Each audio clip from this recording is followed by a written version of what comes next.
আমি তো বাড়িতেই ছিলাম, আমি তো পালাই নেই, তাহলে এইভাবে আমাকে অ্যারেস্ট করতে হলো কেন? অভিযান শুরু নাটকীয় 6.5 ঘন্টা পর নারায়ণগঞ্জ সিটি কর্পোরেশনের সাবেক মেয়র আওয়ামী লীগ নেত্রী সেলিনা হায়াৎ আইভীকে তার বাড়ি থেকে গ্রেফতার করেছে পুলিশ। শুক্রবার ভোর 5:45টার দিকে তাকে গ্রেফতার করা হয়। এই সময় সেখানে তার বিপুল সংখ্যক সমর্থক অবস্থান করছিলেন। গাড়ি বহর নিয়ে পুলিশও ছিল সতর্ক অবস্থানে। যখন নারায়ণগঞ্জবাসী একদম চুপ ছিল, কেউ কোনো কথা বলে নাই, তখন আইভী আওয়াজ তুলেছে, এই শহরের মানুষকে কথা বলা শিখিয়েছে, অন্যায়ের বিরুদ্ধে প্রতিবাদ করা শিখিয়েছে।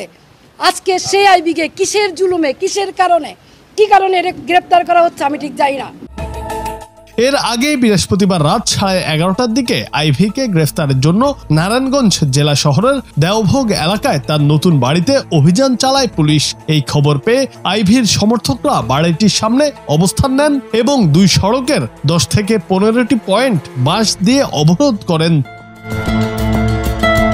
এই বিষয়ে নারায়ণগঞ্জের অতিরিক্ত পুলিশ সুপার মোহাম্মদ হাসিনুজ্জামান বলেন, নারায়ণগঞ্জ সিটি কর্পোরেশনের সাবেক মেয়র আইভীর বিরুদ্ধে হত্যাসহ 6টি মামলা রয়েছে।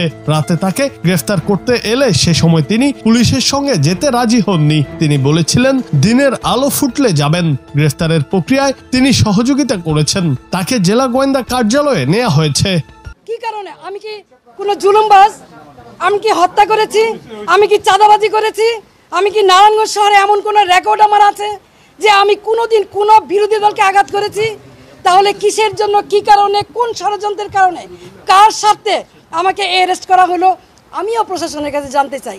বর্তমান যারা সরকার আছেন, সাম্যের কথা বলেছেন, বৈষম্যের বিরুদ্ধে আপনারা আন্দোলন করেছেন, সরকার হটিয়ে নতুন সরকার এসেছেন, তাহলে কি এই বৈষম্য? তাহলে অনেস্ট রাজনীতির সততার কিসের মূল্যায়ন? আমি তো বাড়িতেই ছিলাম, আমি তো পালাই নেই, তাহলে এইভাবে আমাকে অ্যারেস্ট করতে হলো কেন? সেই জবাব জনগণের কাছে চাই, জনগণই দিবে।